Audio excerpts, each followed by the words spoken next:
संतों के संग में जो सुख है वो सुख वैकुंठ में भी नहीं है। इसीलिए अपने घर वालों से कह देना कि मेरे फोटो पे जब मैं मर जाऊं तो वैकुंठवासी मत लिखाना, स्वर्गवासी तो बिल्कुल ही मत लिखाना। स्वर्ग तो बहुत ही छोटी चीज है। तेतम भक्त्वा स्वर्ग लोकम विशालम क्षीणे पुण्य मृत्यु लोकम विसंति।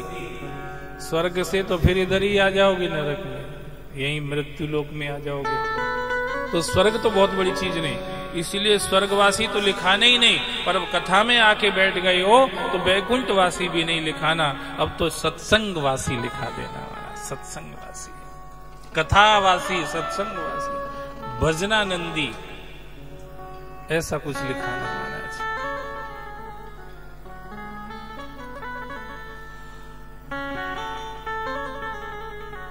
तो अनुसुईया के चरणामृत लेने से अनुसुईया की कीर्ति का विस्तार हुआ और आज भी उनका नाम सारी दुनिया लेती है। नारद जी ने देख करके सबको बताया कि अनुसुईया जैसी कोई स्त्री नहीं है। यहां तक कि ब्रह्माणी लक्ष्मी और सती को भी जाकर के जब नारद जी ने कह दिया, उनको भी आश्चर्य हुआ और उन्होंने अपने अपने पतियों को अनुसुईया की परीक्षा करने के लिए भेजा। भवती भिक्षान्न देही, ये जब अनुसुईया के यहाँ के तीनों देवताओं ने बोला तो अनुसुईया कंदमूल फल लेके आई। ऋषि की पत्नी थी, कोई कलेक्टर की तो थी नहीं कि गुलाब जामुन धरे होंगे महाराज। कंदमूल फल लेकर के आई, देने लगी तीनों देवताओं को। तीनों देवता पीछे हट गए, बोले हम ऐसे भिक्षा नहीं लेते। फिर कैसे लेते हो? बोले जो निर्वस्त्र होके देता उसी की भिक्षा लेते हैं। अनुसुईया समझ गई, it means they are somewhat special type of beggar. ये साधारण भिखारी नहीं है। ये साधारण भिखारी होगा तो ज्यादा से ज्यादा ये कहेगा कटोरी भर आटा काहे को दे रही माता जी, तपेला भर के दे दो ना, तसलिया भर के। पर ये तो कहते निर्वस्त्र होके दो। अनुसुईया अंदर गई कुटिया में, पति का चरणामृत लेती थी, वो धरा हुआ था। आज के घर में चरणामृत नहीं मिलेगा, चाय मिलेगी महाराज, पर चरणामृत धरा हुआ था, उसी को लेकर के आई और तीनों देवताओं के ऊपर जो छींटा मारा तो ऐसे लंबे तड़ंगे थे 6-6 फीट के महाराज। जो पानी के वो चरणामृत के छींटा पड़े तो 6-6 इंच के रह गए। कह रहे थे निर्वस्त्र होके भिक्षा दो, अब खुद ही नंगे पड़े तीन के तीन। कई लंबे लंबे कपड़ा पहने तो धोती उतरे डरी नहीं, कुर्ता इतने डरो। अब भी तीन ही छोटे छोटे इतने बड़े बड़े बन गए निर्वस्त्र। अनुसुईया को निर्वस्त्र करना चाह रहे थे, खुद पहले निर्वस्त्र हो गए। इसका मतलब ये है भगवान भी वासना रहित ही है और भगवान तक उसी की सेवा पहुंचती है जो वासना रहित होकर के सेवा करता है महाराज। वासना, उपासना में वासना नहीं होना चाहिए महाराज। अपन कहते ना जन का बास रहो महाराज, बुरी बास आ रही है, जन का बास रहो। उपासना में वासना नहीं होना चाहिए। उपासना अपने आप में इतनी दिव्य चीज है, दिव्य प्रक्रिया है, जो अपने आप उपासना करने वाले को वासना से छुड़ा देती है।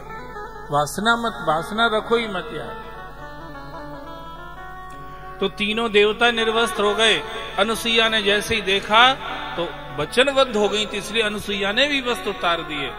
पर तीनों देवता बच्चे, उनको बोध नहीं है स्त्री पुरुष का भेद क्या होता है।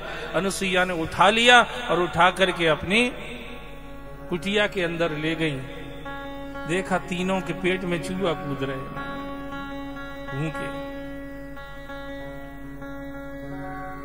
क्योंकि जब नारद जी ने तीनों देवियों को जाके कहा था कि अनुसुईया की जैसा अब कोई नहीं है, तो तीनों देवियों के जब पति घर में पहुंचे थे, ब्रह्मा विष्णु और महेश, तो उनने नाश्ता पानी नहीं कराया, सीधे ही इधर भेज दिया था। तो बेचारे तीन के तीन ही भूखे थे, सीधा इधर भेज दिया। अनुसुईया ने देखा तो पेट में चूहा कूद रहे, बोले ये तो बहुत ही भूखे, अब क्या करें। मुंह में देखा तो 6-6 महीने के दांत भी अभी आए नहीं थे। जब दांत ही नहीं आए तो नाशपाती तो खा ही नहीं पाएंगे, अब करें तो करें क्या।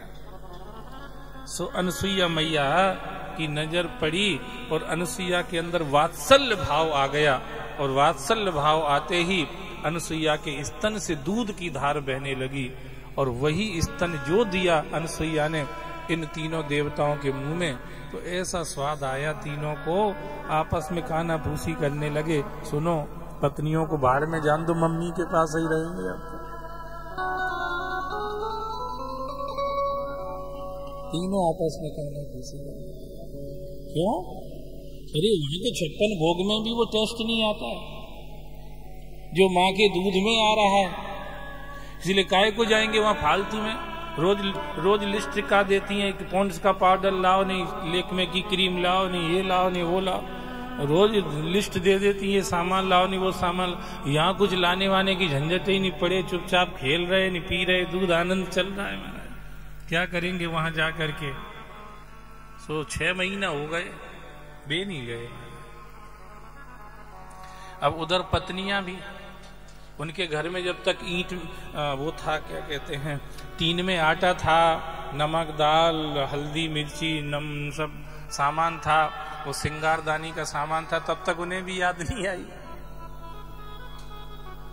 सुर नर मुनि सबके यह रीति, स्वार्थ लाग करें सब।